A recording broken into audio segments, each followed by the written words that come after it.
अस्सलामुअलैकुम।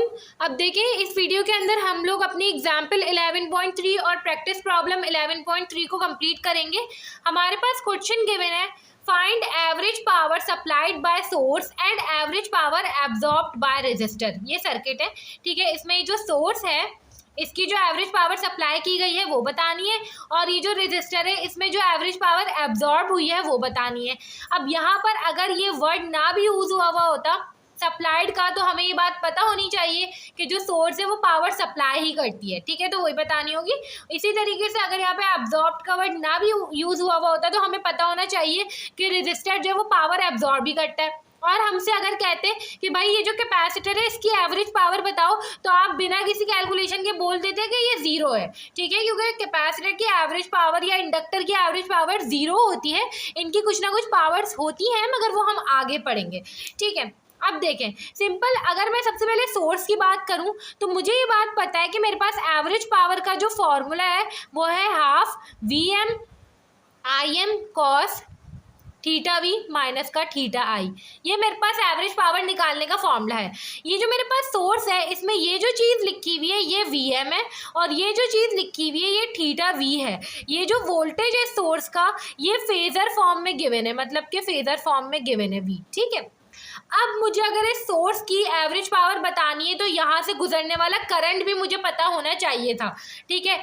उससे मुझे IM और थीटा आई पता चलता, मगर मेरे पास करंट नहीं है तो मुझे करंट निकालना पड़ेगा। अब करंट हम लोग कैसे निकालेंगे? फॉर एग्जाम्पल मेरे पास अगर कोई DC का सर्किट होता था, यहाँ पे मेरे पास 2 रेजिस्टर्स लगे हुए हैं, ठीक है। अब आपको यहाँ से गुजरने वाला करंट निकालना है, तो आप कैसे निकालेंगे? आपके पास करंट के लिए फॉर्मूला होता था I = V/R। ये कैसे आया? V = IR होता है ओम्स लॉ, उससे V/R आ गया। V जो है आपका वोल्टेज है, और रेजिस्टर जो है वो एक रेजिस्टर नहीं होता था। अगर सीरीज में होते थे तो आप उन दोनों को कंबाइन करते थे और वो इक्विवेलेंट रेजिस्टेंस होती थी। मतलब अगर ये 5 ओम है ये 8 ओम है तो आप दोनों को जो है प्लस करेंगे तो नीचे 13 ओम आएगा, ठीक है, नीचे 13 ओम आएगा, और यहाँ पे इसकी टोटल वोल्टेज। तो यही काम हमने यहाँ पर भी करना है। यहाँ पर हमारे पास टोटल वोल्टेज तो मौजूद है, ठीक है, मगर मेरे पास यहाँ पे टोटल रेजिस्टेंस, जैसे हम लोग DC में बात करते हैं यहाँ पे होती है इम्पिडेंस, ठीक है। DC में हमारे पास फॉर्मूला होता है V = IR। मेरे पास AC में जो फॉर्मूला होता है वो होता है V = IZ। और अगर ये फेजर फॉर्म में गिवन है तो ये बोल्ड है, तो ये भी मेरे पास क्या होगा भाई? बोल्ड होगा, ठीक है। अब देखें सिंपल, मुझे क्या चाहिए? करंट चाहिए, तो ये हो जाएगा Z, वहाँ जाके डिवाइड हो जाएगा, तो ये होगा V/Z। मेरे पास V तो मौजूद है, टोटल वोल्टेज मौजूद है, मैं लिख देती हूँ 5∠30। Z कहाँ से आएगा? Z है इम्पिडेंस, मतलब टोटल। दोनों सीरीज में लगे हुए हैं तो दोनों को ऐड कर दूंगी, सिंपल 4 + -j2, ठीक है। तो ये हो जाएगा 5∠30, नीचे हो जाएगा 4 माइनस का j2। अब ये चीज़ हम लोग कैलकुलेटर में सॉल्व करेंगे, मोड पे जाएंगे, कॉम्प्लेक्स पे जाएंगे, फ्रैक्शन पे जाएंगे, ये हो जाएगा 5∠30, नीचे हम लोग लिखेंगे 4 - 2j, नीचे लिखना था 4 - 2j, ये हमारे पास आ गया। अच्छा अब देखिए इस फॉर्म में आ रही है, अगर नहीं भी आता तो हमें पता होना चाहिए। शिफ्ट पे जाएंगे, मोड पे जाएंगे, नीचे जाएंगे, 3 पे जाएंगे तो 1।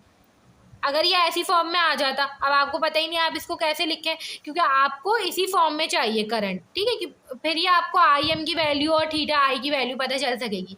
तो आप सिंपल क्या करते हैं? शिफ्ट पे जाते हैं, मोड पे जाते हैं, नीचे जाते हैं, 3 पे जाते हैं और 2 पर जाते हैं, ठीक है। तो इस तरीके से आ गई। अब आपके पास जो करंट की वैल्यू है वो आई है 1.118, ठीक है, एंगल 56.565। ये आपके पास करंट की वैल्यू है। अब सिंपल आपके पास इस सोर्स का करंट आ गया है, ठीक है, यही करंट यहाँ से गुजरा है, पूरा करंट सेम ही है, ठीक है, तो यही वाला करंट आया है निकल के।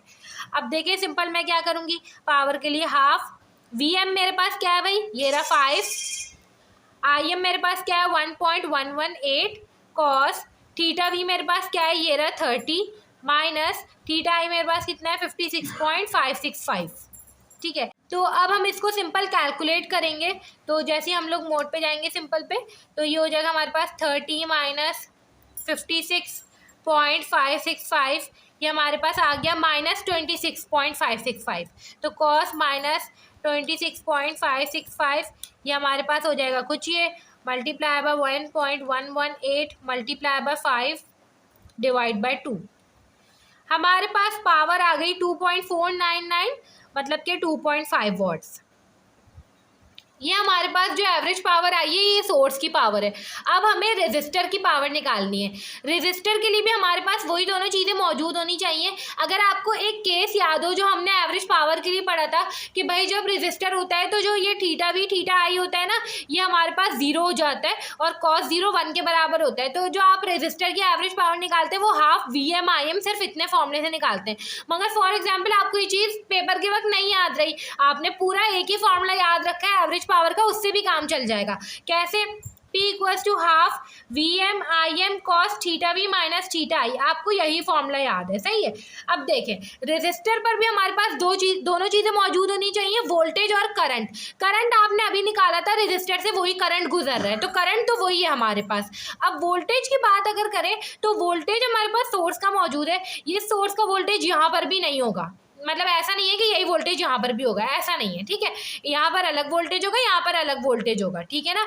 तो इधर का वोल्टेज आपको चाहिए, इधर का वोल्टेज कैसे निकालेंगे आप? Simple V equals to IR का फॉर्मूला होता है। आपको यहाँ से गुजरने वाला करंट पता है, R की वैल्यू पता है, सिंपल आप लोग वोल्टेज निकाल लेंगे, ठीक है। वोल्टेज I आपके पास कितना है भाई? अभी आया था ये रहा 1.118 एंगल 56.565, ठीक है, इंटू R की वैल्यू है आपके पास 4। तो इस पूरी वैल्यू का आप 4 से मल्टीप्लाई करें, आपके पास वोल्टेज आ जाएगा। कॉम्प्लेक्स पर जाऊंगी मैं, सिंपल ये हो जाएगा मेरे पास 1.118 एंगल 56.565 इंटू 4। तो आंसर आ गया हमारे पास 4.472 एंगल 56.565। ये हमारे पास वोल्टेज का आंसर है, ठीक है। तो अब इस वोल्टेज का यूज़ करके और जो करंट हमारे पास है जो यहाँ से गुजर रहा है उसका यूज़ करके हम लोग जो एवरेज पावर होगी वो रेजिस्टर की निकालेंगे। अब देखें कैसे आएगी। हाफ VM हमारे पास कितना है? 4.472। IM हमारे पास कितना है भाई? 1.118 कॉस थीटा भी आपके पास कितना है? 56.565। थीटा आई आपके पास कितना है? 56.565। देखें ये ऑटोमेटिकली आपके पास क्या हो जाएगा? ये पूरी चीज़ 1 ही हो जाएगी, ठीक है। कॉस 0 1 के बराबर होता है, तो सिंपल आप सिर्फ यही कैलकुलेट करेंगे। तो ये आपके पास हो जाएगा 4.472 multiply by 1.118 divide by 2। Answer आ गया आपके पास 2.499 मतलब 2.5 वॉट्स। इस तरीके से आपको ये पता चला कि आपने दोनों की पावर निकाल ली। इसने 2.5 वॉट्स की पावर सप्लाई की, ठीक है, और वो जो 2.5 वॉट्स है वो रेजिस्टर ने अब्जॉर्ब कर दिए। इसकी कोई एवरेज पावर नहीं है, ज़ीरो है, जैसा कि मैंने आपको शुरू में ही बताया था। तो इस तरीके से करके हमारे पास एग्जाम्पल 11.3 जो है वो कंप्लीट हो गई है। अब हम प्रैक्टिस प्रॉब्लम 11.3 जो है उसको देख लेते हैं। अब देखें ये हमारे पास प्रैक्टिस प्रॉब्लम 11.3 है। इसके अंदर भी हमें वही सब कहा गया है, average power absorb by resistor and inductor निकालें और average power supplied by voltage source निकालें, ठीक है। पहले यहाँ पे कैपेसिटर लगा हुआ था, देखें यहाँ पे अब इंडक्टर लगा हुआ है। अब एक चीज़ मैं आपको बताऊँ, average power absorb by resistor हम निकाल लेंगे, मगर इंडक्टर कोई एवरेज पावर एब्जॉर्ब नहीं करता। ये बात मैंने आपको पहले ही बताई है। मैं इसकी रीज़न भी बता देती हूँ, कैपेसिटर और इंडक्टर क्यों नहीं एवरेज पावर एब्जॉर्ब करते। भाई इनका काम ये होता है कि कैपेसिटर जो है वो जब सर्किट चल रहा होता है तो वो अपने अंदर चार्जेस स्टोर कर लेता है, तो वो जब ही अपने अंदर पावर जो है वो एब्जॉर्ब करता है और जब ज़रूरत पड़ती है सर्किट को तो वापस से वो डिस्चार्ज हो जाता है। मतलब उसने जो पावर ली, एनर्जी ली, वो वापस दे दी। तो जब आप जो लेंगे देंगे उसका एवरेज निकालेंगे तो जितना लिया उतना दे दिया। फॉर एग्जाम्पल आपके टेस्ट में एक में मार्क्स है 10, एक में -10, तो आप एवरेज निकाल लें, उसका एवरेज 0 ही आएगा ना। यही काम इंडक्टर का भी है। इंडक्टर जब सर्किट चल रहा होता है तो वो एनर्जी लेता है और जब सर्किट को नीड पड़ती है तो वो अपनी एनर्जी वापस से खर्च कर देता है। तो इसलिए इसकी भी एवरेज पावर 0 होती है, यूज़फुल पावर नहीं होती इनकी कोई। ये सर्किट से ही लेते हैं, उसी को वापस देते हैं, ठीक है। तो आपके पास ये चीज़ फॉर्मूले से भी प्रूफ हो जाती है। अगर आप इंडक्टर का करंट निकालेंगे, वोल्टेज निकालेंगे, तो आप देखेंगे थीटा वी माइनस थीटा आई जो है वो +-90 आ रहा होगा या कुछ, ठीक है। तो कॉस +90 या कॉस -90 0 होता है। तो कैलकुलेशन करके भी आपके पास वही आंसर आएगा, मगर बेकार है कैलकुलेशन करना जब आपको पहले से ही पता हो। आप डायरेक्ट लिख दें कि एवरेज पावर जो है वो 0 होती है, ठीक है। तो सिंपल सबसे पहले मैं यहाँ पे वोल्टेज सोर्स जो है इसकी निकालूंगी एवरेज पावर। हमारे पास फॉर्मूला है P equals to half VM/IM cos theta V minus theta I। ठीक है, अब देखिए यहाँ पे मेरे पास वोल्टेज मौजूद है, यहाँ का जो करंट है मुझे वो चाहिए। ठीक है, यहाँ से जो गुजरने वाला करंट है। अब मैं करंट कैसे निकालूंगी? मेरे पास करंट के लिए फॉर्मूला हो जाएगा I equals to V/R DC में, मगर क्योंकि मैं AC में काम कर रही हूँ तो वो V/Z हो जाएगा।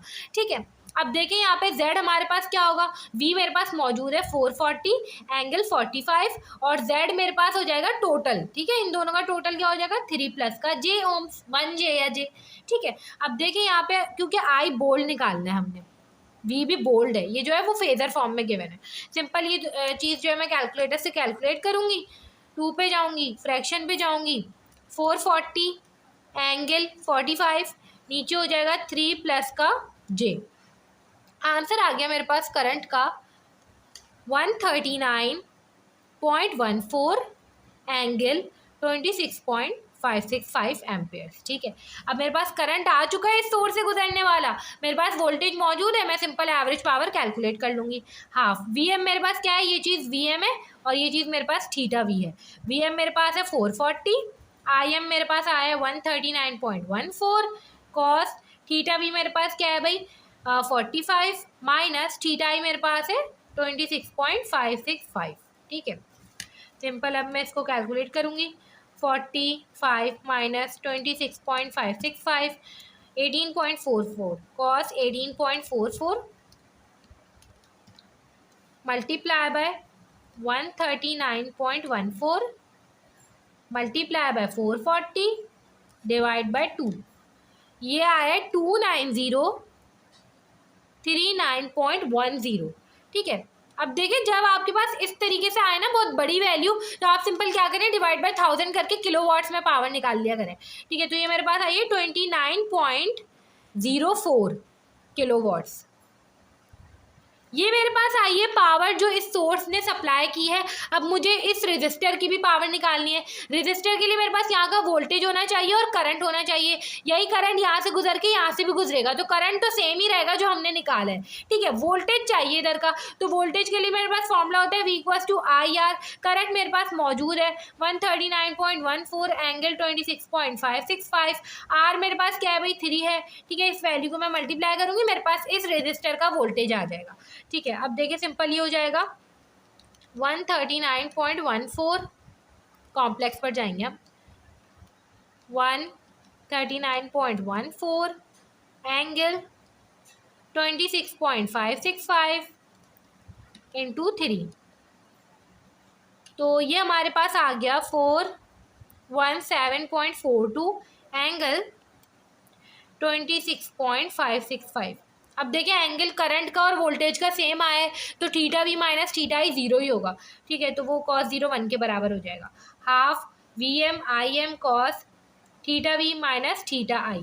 ठीक है, हाफ VM मेरे पास क्या मौजूद है, VM है मेरे पास ये रहा जो अभी हमने निकाला है 417.42। IM मेरे पास क्या है 139.14 cos थीटा भी मेरे पास अभी आया है 26.565 माइनस करंट मेरे पास कितना है 26.565। ठीक है, अब देखिए ये हमारे पास cos 0 जो है वो 1 के बराबर हो जाएगा। सिंपल बस इतनी कैलकुलेशन करनी है।